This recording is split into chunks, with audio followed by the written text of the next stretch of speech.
വിശുദ്ധ യോഹന്നാൻ എഴുതിയ സുവിശേഷം 7-ാം അധ്യായം 37 മുതൽ 39 വരെയും 8-ാം അധ്യായം 12 മുതൽ 20 വരെയുമുള്ള തിരുവചനങ്ങൾ. പ്രിയമുള്ളവരെ, രണ്ട് കാര്യങ്ങളാണ് ഇന്നത്തെ ഈ സുവിശേഷ ഭാഗത്തൂടെ ഈശോ നമ്മോട് സംസാരിക്കുക. ഒന്നാമത്തേത്, ലോകത്തിൻ്റെ ദാഹം തീർക്കുന്നത് യേശു ക്രിസ്തുവാണ്. രണ്ടാമത്തേത്, ലോകത്തിൻ്റെ പ്രകാശം യേശുവാണ്. ഒന്നാമതായിട്ട് അവിടുന്ന് പറയുന്നു, ആർക്കെങ്കിലും ദാഹിക്കുന്നുവെങ്കിൽ അവൻ എൻ്റെ അടുക്കൽ വന്ന് കുടിക്കട്ടെ. ലോകത്തിൻ്റെ ദാഹം തീർക്കുന്നത് യേശുവാണ് എന്ന് പറയുമ്പോൾ ഇന്നും നമുക്ക് അറിയാം, ലോകത്തിൻ്റെ വിവിധ ഭാഗങ്ങളിൽ എത്രയോ ആയിരങ്ങളാണ് ദാഹിച്ച് കുടിവെള്ളമില്ലാതെ മരിച്ചു വീഴുന്നത്. എന്നാൽ ലോകത്തിൻ്റെ അവസ്ഥ എന്താണ്? ഭൂമിയുടെ 71% ജലത്താൽ ചുറ്റപ്പെട്ട് കിടക്കുകയാണ്. 29% മാത്രമാണ് കരഭൂമിയായിട്ടുള്ളത്. എന്നിട്ടും മനുഷ്യന് ദാഹം തീർക്കാനുള്ള ജലം ലഭിക്കുന്നില്ല. ഇന്ത്യയിലാകട്ടെ, മഹാരാഷ്ട്രയിൽ നമ്മൾ കണ്ടു, ലാത്തൂര് അവിടേക്ക് കുടിവെള്ളം കൊണ്ടുപോകുന്നത് ട്രെയിനിലാണ്, തീവണ്ടിയിൽ കൊണ്ടുപോകുന്നത് പോലീസ് കാവലിലാണ്, ആരും ആക്രമിച്ച് കീഴ്പ്പെടുത്താതിരിക്കാൻ വേണ്ടി. അവിടുത്തെ കിണറുകൾ പോലീസ് കാവലിലായിരിക്കുന്നു.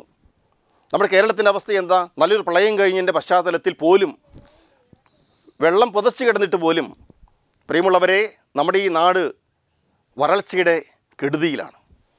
1/2 കിലോമീറ്ററോളം വെള്ളം, ഭൂഗർഭജലം അടിയിലേക്ക് പോയിരിക്കുന്നു എന്ന് ശാസ്ത്രജ്ഞന്മാർ പറയുന്നു. പ്രിയമുള്ളവരെ, അതിൻ്റെ ഭീതിയിലാണ് നമ്മൾ.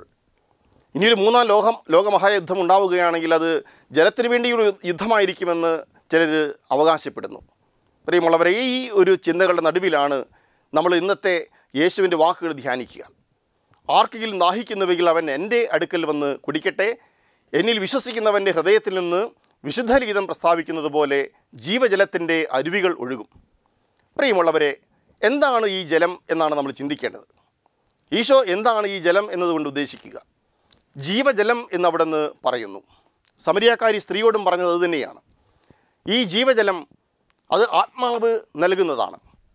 അതുകൊണ്ടാണ് യേശുവിൻ്റെ ഹൃദയം തൊട്ടറിഞ്ഞ യോഹന്നാൻ ശ്ലീഹ തൊട്ടടുത്ത വാചകത്തിൽ പറയുന്നത്, ഇത് അവൻ പറഞ്ഞത് അവനിൽ വിശ്വസിക്കാനിരിക്കുന്നവർ സ്വീകരിക്കാനിരിക്കുന്ന ആത്മാവിനെ പറ്റിയാണ് എന്ന്. പ്രിയമുള്ളവരെ, വളരെ വ്യക്തമായിട്ട് നമുക്ക് മനസ്സിലാകുന്നു, ഈ ദാഹം ആത്മാവിന് വേണ്ടിയുള്ള ദാഹമായിരിക്കണം എന്നാണ്. സമരിയാക്കാരി സ്ത്രീ അതിനെക്കുറിച്ചുള്ള തെറ്റിദ്ധാരണയിലായിരുന്നു. എന്താണ് ഈ ജലം എന്നതിനെക്കുറിച്ച് നമുക്ക് തെറ്റിദ്ധാരണ ഉണ്ടാകേണ്ട കാര്യമില്ല. ആത്മാവിനെ പറ്റിയാണ് കർത്താവ് നമ്മോട് സംസാരിക്കുക. അതുകൊണ്ട് നമ്മൾ എന്താണ് ദാഹിക്കേണ്ടത്? നമ്മൾ ദാഹിക്കേണ്ടത് ആത്മാവിൻ്റെ നിറവിന് വേണ്ടിയിട്ടാണ്. അങ്ങനെ വരുമ്പോഴാണ് ശരിയായ ഒരു സംതൃപ്തി നമ്മുടെ ജീവിതത്തിന് കൈവരിക. ആ ആത്മാവിന് വേണ്ടി ദാഹിക്കുമ്പോൾ നമുക്ക് ലഭിക്കുന്നത് ആത്മാവിൻ്റെ ഫലങ്ങളാണ്. സ്നേഹം, സന്തോഷം, സമാധാനം, ക്ഷമ, ദയ, നന്മ, വിശ്വസ്തത, ആത്മസംയമനം, അതൊക്കെ നമ്മുടെ ഹൃദയത്തിൽ വന്ന് നമ്മുടെ ജീവിതത്തിൽ വന്ന് നിറയുകയാണ്. അതോടൊപ്പം തന്നെ പരിശുദ്ധാത്മാവിൻ്റെ ദാനങ്ങൾ നമ്മളിൽ നിറയുന്നു. ജ്ഞാനം, ബുദ്ധി, ആത്മശക്തി, ആലോചന, അറിവ്, ഭക്തി, ദൈവഭയം, അങ്ങനെ ആത്മാവിൻ്റെ ദാനങ്ങളും ഒത്തിരിയേറെ വരങ്ങളും നമ്മുടെ ജീവിതത്തിൽ വന്ന് നിറഞ്ഞു കഴിയുമ്പോൾ ദാഹത്തോടെ പ്രാർത്ഥിച്ച മനുഷ്യർക്കെല്ലാം സംതൃപ്തിയോടുകൂടി ജീവിക്കാനായിട്ട് ഈ ഭൂമുഖത്ത് സാധിക്കുന്നു. അതുകൊണ്ട് നമ്മൾ ആത്മാവിൻ്റെ നിറവിന് വേണ്ടിയാണ് നമ്മൾ പ്രാർത്ഥിക്കേണ്ടത്. ഇനി സാധാരണ മനുഷ്യൻ ആഗ്രഹിക്കുന്നത് എന്താണ്? ജഡികമായ ആവശ്യങ്ങൾ നിറവേറണം എന്നാണ്. അതിനുവേണ്ടി ദാഹിക്കുന്നു.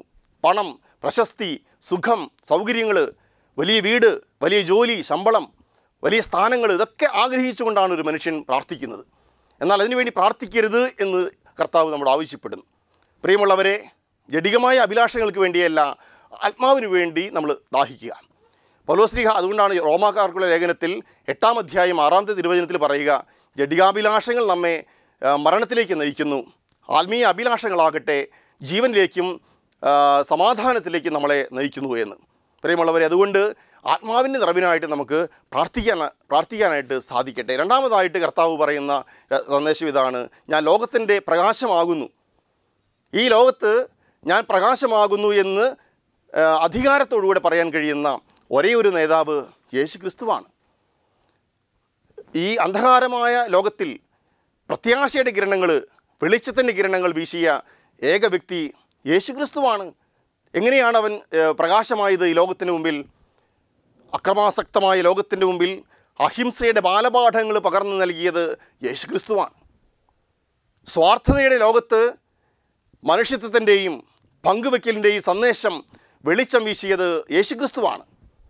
അതുപോലെ തന്നെ പ്രതികാരത്തിൻ്റെ ലോകത്ത്, പ്രതികാരം ചെയ്യാൻ ക്ഷമിക്കാൻ പറ്റാത്ത ലോകത്ത് ആ മനസാക്ഷിക്ക് മുമ്പിൽ ക്ഷമയുടെ ബാലപാഠങ്ങൾ പഠിപ്പിച്ചത് യേശുക്രിസ്തുവാണ്. പ്രിയമുള്ളവരെ, മനസാക്ഷിയില്ലാത്ത ലോകത്ത് മനുഷ്യത്വത്തിൻ്റെ ബാലപാഠങ്ങൾ പകർന്നു നൽകിയ, വെളിച്ചം നൽകിയത് യേശുക്രിസ്തുവാണ്. അതുകൊണ്ടാണ് യേശുവിനെക്കുറിച്ച് പറയുന്നത്, യേശു തന്നെ പറയുന്നത്, എന്നിൽ വിശ്വസിക്കുന്നവരാരും അന്ധകാരത്തിൽ വസിക്കാതിരിക്കേണ്ടതിന് വെളിച്ചമായി ഞാൻ ലോകത്തിലേക്ക് വന്നിരിക്കുന്നു.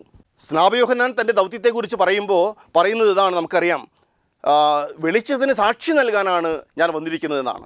യോഹന്നാൻ ശ്ലീഹ തൻ്റെ സുവിശേഷത്തിൽ 1-ാം അധ്യായം 9-ാമത്തെ തിരുവചനത്തിൽ പറയുന്നു, എല്ലാ മനുഷ്യരെയും പ്രകാശിപ്പിക്കുന്ന യഥാർത്ഥ വെളിച്ചം അതാണ്, അത് വരുന്നുണ്ടായിരുന്നു എന്നാണ് യോഹന്നാൻ ശ്ലീഹ സാക്ഷ്യപ്പെടുത്തുക. പ്രിയമുള്ളവരെ, അതുകൊണ്ട് ഈ 2 പ്രധാനപ്പെട്ട കാര്യങ്ങൾ നമുക്ക് മനസ്സിൽ സൂക്ഷിക്കാം.